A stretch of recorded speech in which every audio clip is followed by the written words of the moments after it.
Serdecznie zapraszam do odcinka 33 playlisty Jak to działa pod tytułem Wybór. W poprzednim odcinku 32 przedstawiłem moje refleksje dotyczące komunizmu. W tym odcinku powiem parę uwag dotyczących wyboru naczelnika państwa. Niedługo mają się odbyć wybory na prezydenta naszego małego imperium.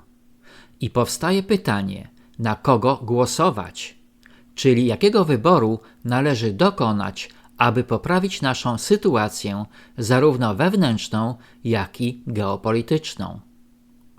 To, o czym powiem w tym odcinku, będzie tylko moją osobistą opinią, na podstawie obserwacji ludzi pretendujących na stanowisko naczelnika naszego małego imperium. Każdy z nas musi podjąć swoją własną decyzję i jeżeli podejmiecie ją świadomie i zgodnie ze swoim sumieniem, to z pewnością będzie dobra, pomimo że demokracja w naszym imperium jest tylko iluzją. Nie będę rozwodził się nad życiorysami kandydatów, bo ten temat jest wałkowany każdego dnia. I tak będzie aż do samych wyborów. Udzielę tylko paru rad, którymi warto się kierować przy podejmowaniu waszej decyzji. Po pierwsze, nie wolno ufać tym kandydatom, którzy niespodziewanie zmienili swoje poglądy o 180 stopni. Po drugie, tylko czyny mogą świadczyć o prawdziwych poglądach lub ich braku, jak i przekonaniach danego kandydata. Po trzecie, nie ma żadnego znaczenia, z jakiej partii jest dany kandydat. Ograniczę się tylko do 5 kandydatów, czyli Rafała Trzaskowskiego, Karola Nawrockiego, Sławomira Mencena, Grzegorza Brauna i Krzysztofa Stanowskiego. Rafał to typowy agent globalistów. Ideologia RTV-AGD jest jego modlitwą, a poza tym zapewnia nas, że nasza planeta już płonie. Jego działania to wprowadzenie stref 15-minutowych, zwężanie ulic i zakaz samochodów spalinowych. I wcale się nie zdziwię, kiedy sam przyklei się do asfaltu, czego mu serdecznie życzę. To nie jest kandydat na żadne stanowisko rządowe, czy jakiekolwiek inne, pomimo znajomości wielu języków. Karol podobno twierdzi, że jest polskim historykiem, chociaż o historii Polski niewiele ma pojęcia i chyba woli poznawać zupełnie nową historię sąsiada zza wschodniej granicy. Nie popisał się też w sprawie ekshumacji pomordowanych Polaków na Wołyniu i w Małopolsce Wschodniej i nie zasługuje na żadne stanowisko rządowe, a szczególnie to, które aktualnie pełni. Sławomir jest młodym i utalentowanym politykiem. Podoba się młodzieży i być może ma nawet dobre intencje. Ale jak na razie słyszałem tylko słowa o przewracaniu stolika, który nadal mocno stoi. Dużo zapewnień i niewielka skuteczność działania. Być może należy do tak zwanej kontrolowanej opozycji. Niestety, aktualna partia rządząca, jak i jej poprzedniczka, posiadają potężne narzędzia do inwigilacji, szukania kompromatów, stosowania wszelkich form nacisku i jest niewykluczone, że młody Sławomir im ulegnie. Krzysztof to młody, podobający się paniom dziennikarz, biznesmen i założyciel kanału Zero. Dla mnie osobiście Krzysztof jest typowym showmanem, typu naszego marszałka czy komika zza wschodniej granicy. I nie nadaje się na żaden poważny urząd państwowy, a szczególnie na naczelnika państwa. Komików, prezenterów czy postaci medialnych wystarczy. W końcu Grzegorz to człowiek poważny, historyk, reżyser i bez wątpienia patriota. Nie tylko głosi poglądy zgodne z prawdą, ale nie waha się występować bezpośrednio w obronie prawdy i interesów naszego małego imperium. Poza tym ma ogromne zasługi w ujawnianiu struktury naszego parlamentu dzięki akcji z gaśnicą oraz zdemaskował system działający w Unii zwanej Europejską podczas ostatniego występu w Brukseli. Według mnie Grzegorz jest błędem systemu, niedopatrzeniem służb niespecjalnych i dlatego jest on szczególnie groźny dla ciołków zasiadających w kurorcie nad Wisłą.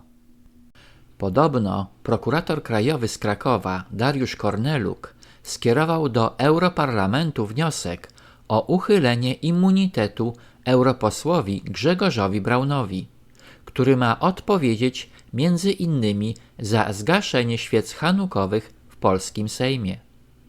Wiadomość z ostatniej chwili.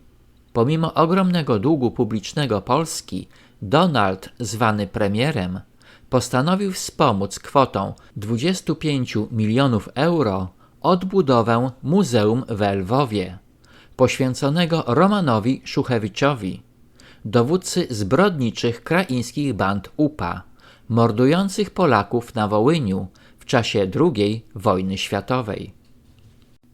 Atak na Grzegorza zaczął się już wcześniej, kiedy oskarżono go o wiele rzekomych przestępstw wobec systemu, o czym opowiadam w playliście Prometeizm. Bardzo nieprzychylnie wypowiedział się o Grzegorzu kardynał Ryś, ale najciekawsza była deklaracja 16 podobno prawicowych publicystów. Nie będę przytaczał całej deklaracji, wystarczająco omówionej przez patriotyczne media internetowe, ale odniosę się tylko do pierwszego argumentu autorów tego dokumentu. W internecie krąży bardzo trafne określenie o osobach, które podpisały ów dokument – szabes goje. I warto ich zapamiętać, kiedy będziecie próbowali szukać prawdy w świecie iluzji. Otóż stwierdzono w nim, że Jezus Chrystus był Żydem, co nie jest żadną tajemnicą, jak i nie jest kwestią sporną. Jednakże druga prawda, rzekomo objawiona według autorów, to twierdzenie, że Jezus obchodził święto Hanuki, a to już nie jest takie oczywiste. Autorzy, czyli tak zwani prawicowi publicyści, opierają to twierdzenie na fragmencie Ewangelii Świętego Jana. Zajrzyjmy więc do Świętej Księgi i sprawdźmy, czy mają rację. Oto fragment Biblii, na który powołują się autorzy deklaracji 16. Obchodzono wtedy w Jerozolimie uroczystość poświęcenia świątyni. Było to w zimie. Jezus przechadzał się w świątyni w portyku Salomona. Otoczyli go Żydzi i mówili do niego: dokąd będziesz nas trzymał w niepewności? Jeśli ty jesteś Mesjaszem, powiedz nam otwarcie. Rzekł do nich Jezus: powiedziałem wam, a nie wierzycie. Czyny, których dokonuję w imię mojego Ojca, świadczą o mnie. Ale wy nie wierzycie, bo nie jesteście z moich owiec. Według badaczy Biblii uroczystość poświęcenia świątyni, zwaną Enkajnia, wprowadził Juda Machabeusz w dniu 25 dnia Kislew 165 roku na pamiątkę oczyszczenia świątyni po czasach profanacji przez Antiocha IV Epifanesa. Święto to współcześnie nazywane jest świętem Hanuki. Według przytoczonego fragmentu Biblii Żydzi faktycznie obchodzili w zimie Hanukę, ale nie ma tam wzmianki, że Jezus brał w niej udział. Jest tylko informacja, że przechadzał się w portyku Salomona. Portyk był jednym z urzędowych budynków, które Salomon wzniósł w pobliżu świątyni jakiś czas po jej zakończeniu. Było to kryte przejście z masywnymi kolumnami. Jeżeli portyk został wzniesiony po zakończeniu budowy świątyni, to nie był już jej wewnętrzną częścią, ale czymś w rodzaju długiego korytarza ze sklepieniem otwartego na zewnątrz, znajdującego się w pobliżu wejścia do świątyni. Tak więc Jezus nie uczestniczył w Chanuce, ale przechadzał się na zewnątrz świątyni, o czym świadczy kolejny wers. Kiedy Żydzi go otoczyli, czyli wyszli ze świątyni i zaczęli z nim dyskusję, z której wynika, że nie wierzyli w słowa Jezusa Chrystusa. Nie była to zwykła pogawędka Żydów podczas święta, ale wręcz kłótnia i atak na Jezusa. Jezus powiedział do wątpiących w Niego Żydów, że ponieważ Mu nie wierzą, nie są Jego owcami. Jezus wyjaśnił to w wersie: Moje owce słuchają mego głosu, a ja znam je. Idą one za mną i ja daję im życie wieczne. Nie zginą one na wieki i nikt nie wyrwie ich z mojej ręki. Ojciec mój, który mi je dał, jest większy od wszystkich i nikt nie może ich wyrwać z ręki mego Ojca. Ja i Ojciec jedno jesteśmy.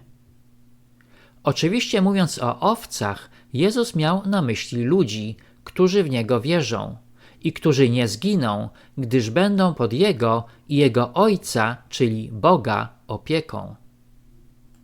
Kolejny wers potwierdza fakt, że Jezus nie brał udziału w święcie Chanuki. I znowu Żydzi porwali kamienie, aby go ukamieniować. Odpowiedział im Jezus: Ukazałem wam wiele dobrych czynów, pochodzących od Ojca. Za który z tych czynów chcecie mnie ukamieniować? Odpowiedzieli mu Żydzi: Nie chcemy cię kamieniować za dobry czyn, ale za bluźnierstwo, za to, że ty, będąc człowiekiem, uważasz siebie za Boga. Ostatecznie Jezusowi udaje się ujść z życiem. I znowu starali się go pojmać, ale on uszedł z ich rąk. Jednym słowem, według Biblii, Żydzi świętowali Chanukę we wnętrzu świątyni, a Jezus przechadzał się przed świątynią. Żydzi rozpoczęli dyskusję z Jezusem, która była właściwie kłótnią, i postanowili go ukamieniować.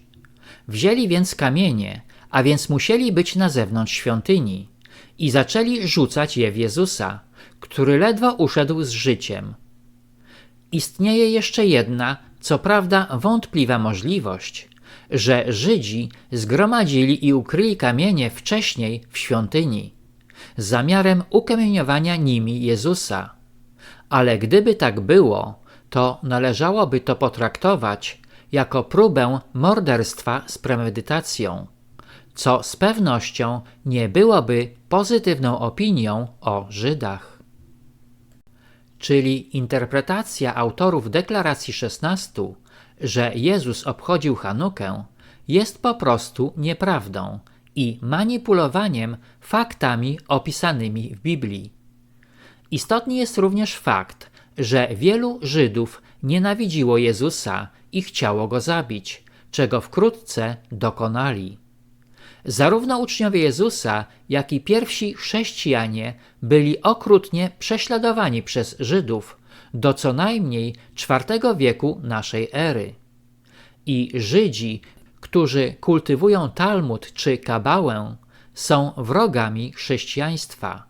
Nie uznają Jezusa za Boga. Dlatego też Kościół katolicki podjął się misji nawracania ich, która została zaniedbana szczególnie po II Soborze Watykańskim. Podsumowując, jedynym według mnie wyborem jest Grzegorz. I nie ma znaczenia, czy ma większe czy mniejsze szanse. Wybierać należy tylko patriotów, bez względu na to, jak potoczą się wybory. Wybierając innego kandydata, twierdząc, że ma większe szanse, czy też kierować się tak zwanym wyborem mniejszego zła, jest oszukiwaniem samego siebie i Boga. Zło jest złem i tak samo zły wybór pozostaje złym wyborem. i nie ma tu miejsca na jego stopniowanie. Bądźmy również przygotowani na to, że Grzegorz będzie atakowany przez podporządkowane sitwie służby mało specjalne. Iluzja, jak i polityka, jest kłamstwem sama w sobie, a więc nie politykujmy, nie okłamujmy siebie, tylko wybierzmy patriotę, który być może da nam szansę pokonać otaczającą nas iluzję. Dziękuję za wsparcie kanału przez Buy Coffee Tu. Proszę nie zapominać o subskrypcjach, polubieniach i komentarzach. Na tym zakończę odcinek 33, Wybór, w którym przedstawiłem moje uwagi dotyczące wybierania prezydenta naszego kraju. Serdecznie zapraszam do kolejnych odcinków Zamazanych Obrazów.